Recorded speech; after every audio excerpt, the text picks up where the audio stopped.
Hey, what's up? Good morning. It's 5 a.m. in the morning. So, babiyahin na kami papuntang Buskalan para makita ang The Legend, Apo Wang Ud, The Last Mambabatok. So, let's go!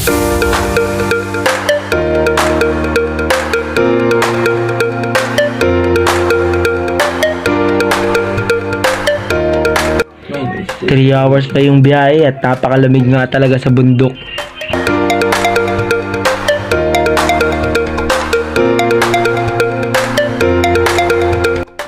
At yun na nga, dito na nga kami sa tuktok. Hindi lang kami makapag-video dahil pasigsag yung daan, nakakahilo.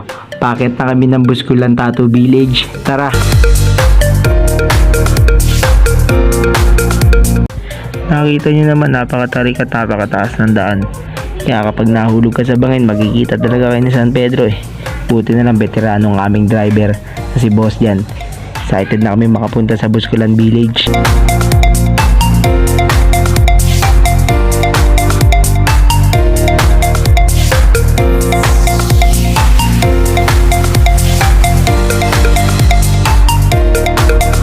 At ayan na nga, andito na nga kami. Welcome to Apo Wang Ud, Buskulan Tattoo Village. But there's more, hindi pa dyan natatapos ang lahat. Kain muna kami upang may lakas kami umakyat at bumaba ng bundok. At syempre, handang-handa na si Boss Bebang umakyat sa matatarik na bundok na halos 30 minutes niyang aakyatin. Let's go!